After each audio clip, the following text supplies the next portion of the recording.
tinapos na ng House itong hearing sa confidential funds po. Opo.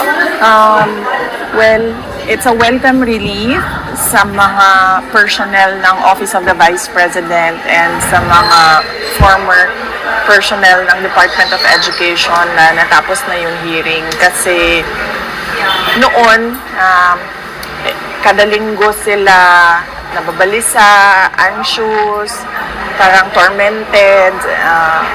Yung iba sa kanila, takot para sa buhay nila.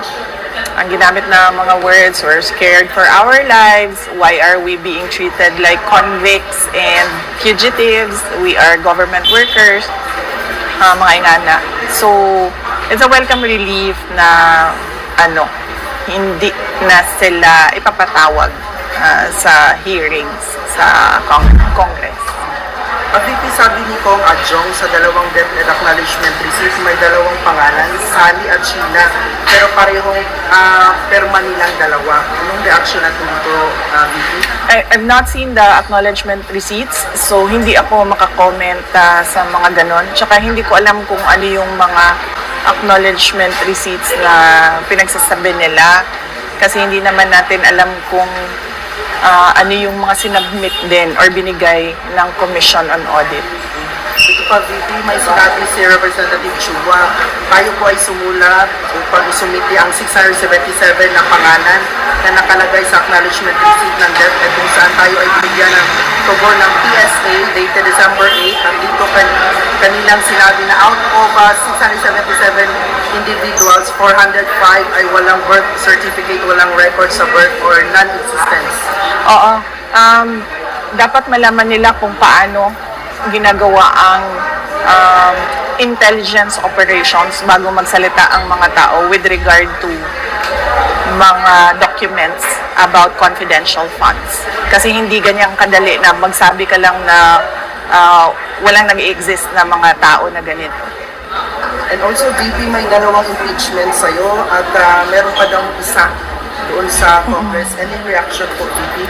Well, mas mabuti na yon na merong impeachment cases para kung ano man yung mga akusasyon nila ay maayos na natin masagot kasi nakalatag at maayos ang proseso ng batas natin regarding impeachment. So doon, masasagot natin ng maayos kung ano man yung sinasabi ng ating mga members of the House of Representatives na mali na ginawa. No?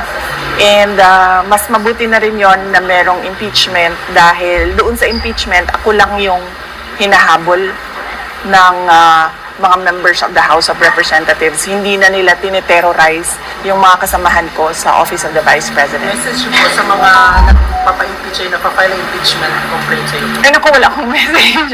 Wala akong message sa mga tao na nag-file ng impeachment case sa akin. VP, next November 11, yung subpoena ng NBI, dadalo ba tayo? December 11.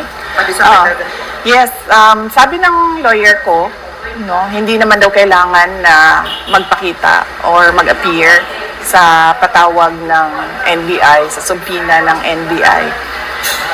Pwede nang mag-position paper, pwede nang magbigay ng letter, pwede nang magbigay ng affidavit. So, yung mga options na yon available sa akin for December 11, mainly because magagaling ako niyan sa Masbate. Meron kaming mga Thanksgiving activities sa opisina at kailangan ko bumalik dito sa Davao City para maglibing. Merong mga pudita sa Senate ng Hounding Senate Army impeachment issue po. Reaction po na. Wala akong nabalitaan na kudeta sa Senate. Merong sa message daw sa House leadership, VP. Wala akong message sa House leadership. VP, pagbalik mo ng Manila, anong mga activity natin? So, babalik ako ng Manila. Bukas lilipad kami ng Bicol. Meron kaming activities sa Masbate.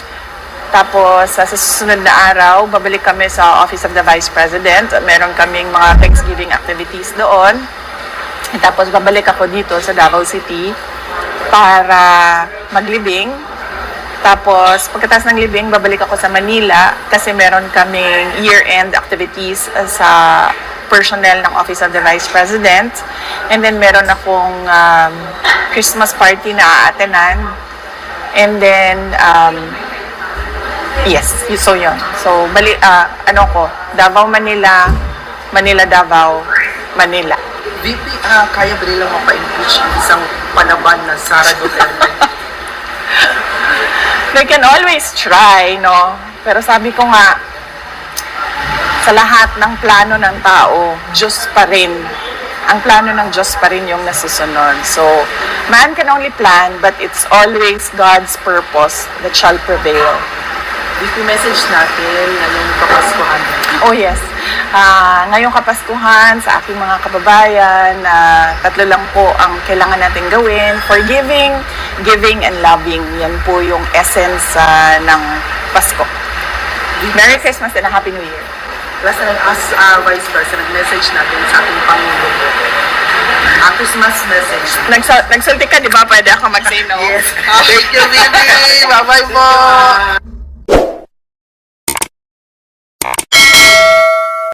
Welcome to Team Sam TV, your channel for the latest news updates. Here, we break down the biggest stories from around the globe, covering everything from breaking news to politics. Whether you want to stay informed or just catch up on what's happening, we've got you covered.